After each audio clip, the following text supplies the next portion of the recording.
રાજકોટમાં બાંધકામ સાઇટ પર દુર્ઘટના બાદ મનપા ટાઉન પ્લાનિંગ શાખા જાગી। રાજકોટ બિલ્ડર એસોસિએશન સાથે મહાનગરપાલિકાના અધિકારીઓની બેઠક યોજાઈ, જેમાં બિલ્ડર ફૂટપાથ પર કે રોડ પર બાંધકામનો સામાન રાખશે તો મહાનગરપાલિકા દંડ ફટકારશે।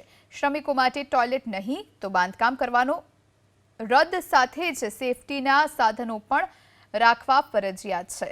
તો બાંધકામ સાઇટની આજુબાજુમાં ખુલ્લા પ્લોટનો ઉપયોગ કરનાર બિલ્ડર પાસેથી ભાડું વસૂલ કરવામાં આવશે।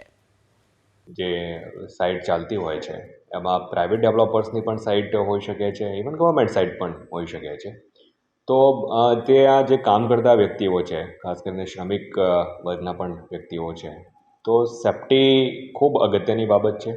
ક્યાંક નાની મોટી દુર્ઘટનાઓ પણ થતી હોય છે અને ક્યાંક જાનહાનિ જેવા પ્રશ્નો પણ ત્યાં થતા હોય છે, અને એ અપીલ પણ કરવામાં આવેલી છે કે એ કાયદાકીય રીતે પણ આપણે કરવું જરૂરી છે।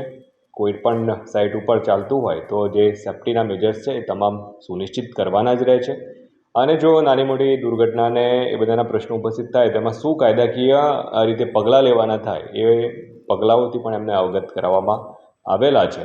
એટલે સેફ્ટી સુનિશ્ચિત થાય એવી અપીલ પણ છે, અને કાયદાકીય રીતે એ બાધ્યતા પણ છે, તો એ પ્રમાણેની કાર્યવાહી થાય એ જરૂરી છે।